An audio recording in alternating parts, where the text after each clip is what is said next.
Assalamualaikum teman-teman, apa kabar semuanya? Semoga teman-teman selalu dalam keadaan sehat ya. Nah teman-teman, kembali lagi bersama Bu Ella di pelajaran ilmu pengetahuan alam. Materi yang akan kita bahas hari ini adalah mengamati dan mengelompokkan jenis bahan dan manfaat hasil teknologi pangan. Materi ilmu pengetahuan alam tema 7 dan 8. Nah, teman-teman ada yang tahu apa itu pangan?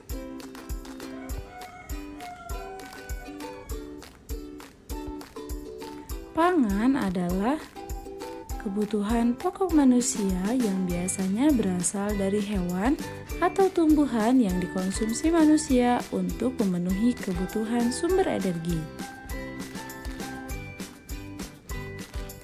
Nah, kebutuhan manusia yang berasal dari hewan biasanya dihasilkan dari hasil peternakan. Sedangkan kebutuhan manusia yang berasal dari tumbuhan itu dihasilkan dari hasil pertanian dan hasil perkebunan. Lalu, kenapa ada teknologi pangan? Ada yang tahu teman-teman, kenapa harus ada teknologi pangan? Betul, karena hasil pertanian dan peternakan tidak dapat bertahan lama ya teman-teman. Makanan tersebut mudah membusuk dan tidak dapat lagi dikonsumsi. Cara yang dapat kita lakukan untuk membuat makanan tersebut bisa bertahan lama adalah dengan menggunakan teknologi pangan. Lalu apa itu teknologi pangan? Teknologi pangan adalah penggunaan ilmu pengetahuan dan teknologi untuk mengolah hasil pangan sehingga menghasilkan makanan baru dan membuatnya bertahan lama serta tidak cepat membusuk. Nah, berikut ini adalah cara mengolah hasil pangan, yaitu dengan cara pengawetan, pengemasan, dan juga penyimpanan.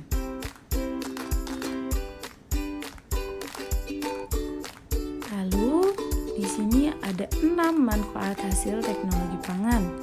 Yang pertama yaitu membuat makanan menjadi lebih awet. Yang kedua, membuat makanan menjadi lebih bernutrisi. Yang ketiga, membuat makanan lebih praktis untuk dimakan. Yang keempat, dapat mengurangi sisa bahan pangan. Yang kelima, meningkatkan kreativitas produsen pembuat makanan olahan. Yang keenam, meningkatkan pendapatan produsen pengolah makanan.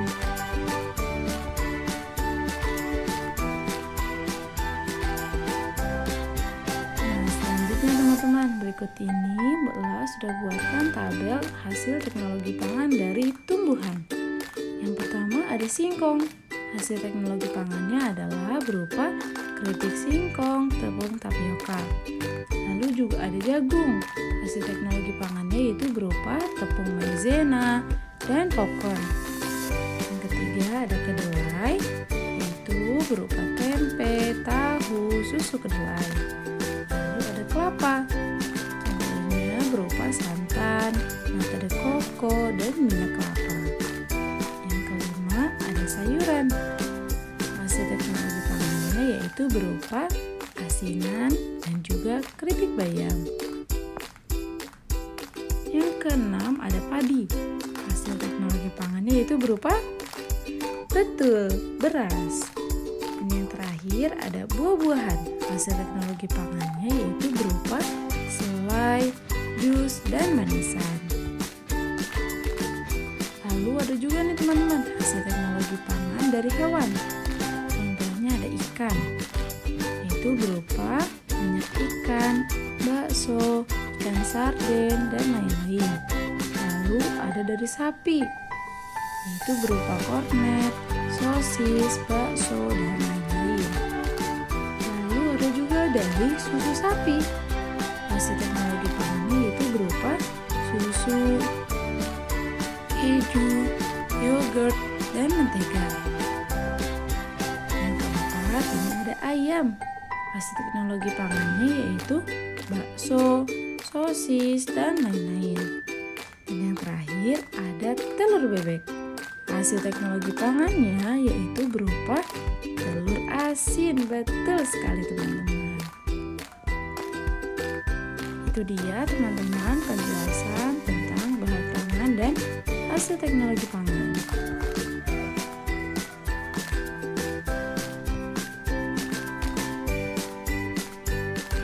Lalu teman-teman ada yang tahu pohon apa ini teman-teman?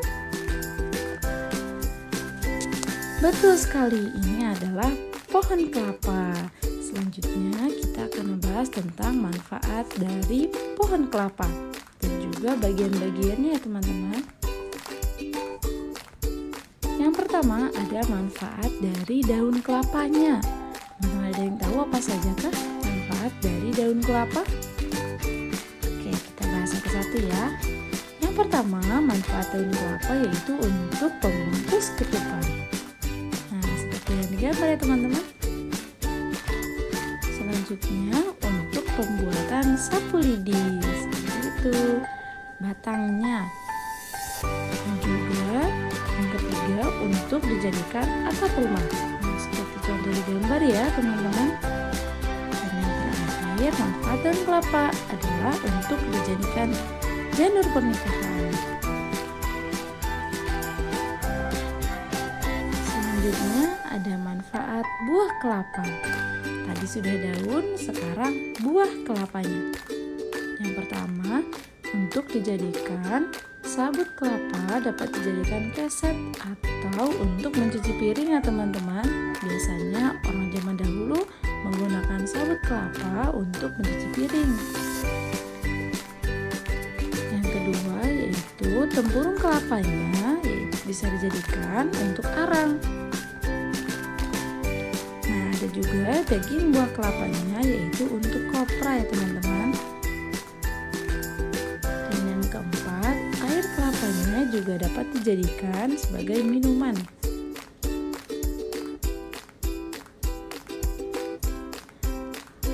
Tadi sudah daun, buah, dan selanjutnya yaitu batang kelapa. Manfaatnya yaitu ekstra bahan kelapa untuk bahan pembuatan kertas. Dan yang kedua, untuk pembuatan furnitur dan komponen bangunan rumah. Yang terakhir adalah manfaat akar kelapa. Yang pertama yaitu untuk mengatasi diare ya teman-teman. Yang kedua, untuk melancarkan peredaran darah. Yang ketiga, meredakan demam.